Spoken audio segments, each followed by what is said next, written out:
शुभागमन हुआ गुरु का शुभागमन। सुस्वागतम सुस्वागतम भक्त कहे गुरु सुस्वागतम।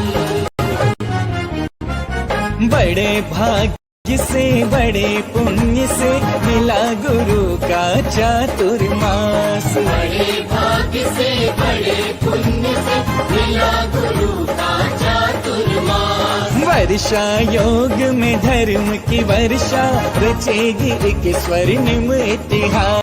ओम नमः। चलिए आज गुरु वंदना प्रार्थना के माध्यम से प्रारंभ करते हैं। गुरुदेव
जब गुरुवर श्री राग सागर जी महामुनि राज की प्रतिक्रमण करेंगे। हे भगवान, आज दिन भर में हमारे द्वारा जाने अनजाने में, हमारे मूल गुणों में, हमारे उत्तर गुणों में, हमारे कर्तव्यों में, हमारे व्रतों में जो भी अत्याचार, अनाचार या दोष लगी हो, उसके लिए हम सभी प्रतिक्रमण करते हैं। हमारे द्वारा आज दिन भर में जो भी एक इंद्री, दो इंद्री, तीन इंद्री, चार इंद्री, पंच इंद्री जीवों की मन वचन काया से कृत कारित अनुमोदना से विराधना हो गई हो, तो उसके लिए हम सभी क्षमा मांगते हैं।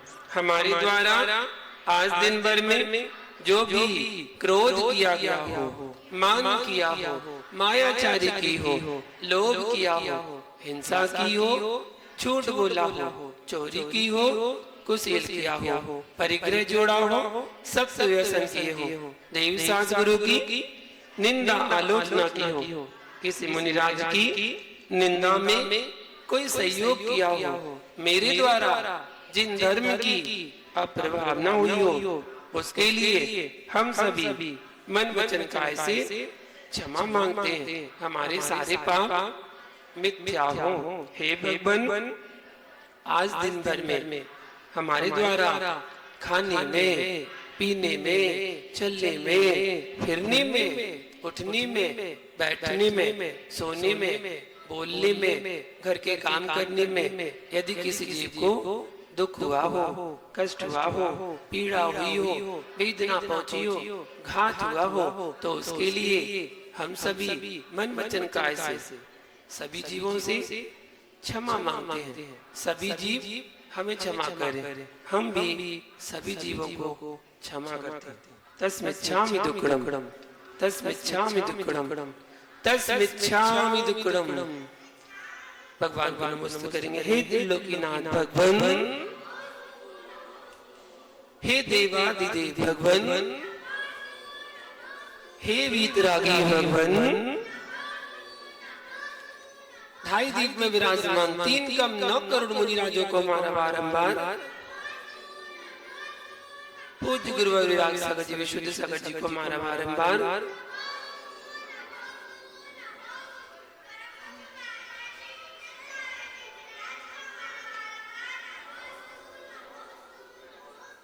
आपस में सभी लोग हंस के, कस के, मुस्कुरा के बोलेंगे जय जिनेंद्र। अब भगवान की जय कर रहे मिलकर। आदिनाथ भगवान की, चंदा प्रभु भगवान की, वासुदेव भगवान की, शांतिनाथ भगवान की, मुनि सुब्रत भगवान की, नेमिनाथ भगवान की, पार्श्वनाथ भगवान की, महावीर भगवान की, गुरुवर विराग सागर जी मुनिराज की, गुरुवर विशुद्ध सागर जी मुनिराज की, अहिंसा में विश्व धर्म की।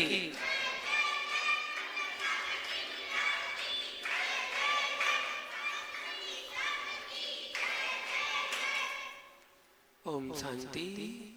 चलिए जाप प्रारंभ करते हैं। पहले एक जाप करेंगे, उसके बाद आगे कुछ सुनेंगे। अष्टांग सम्यक दर्शनाय नमः, अष्टांग सम्यक ज्ञानाय नमः, त्रयोदश सम्यक चारित्र्यभ्यो नमः। ओम ह्रीं मरं नमः, ओम ह्रीं मरं नमः,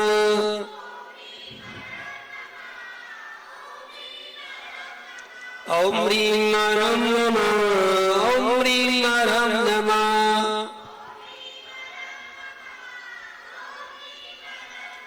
ओम ह्रीं मरं नमः, ओम ह्रीं मरं नमः,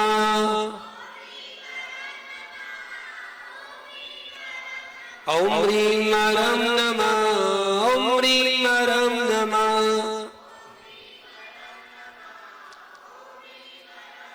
ओम ह्रीं मरं नमः, ओम ह्रीं मरं नमः,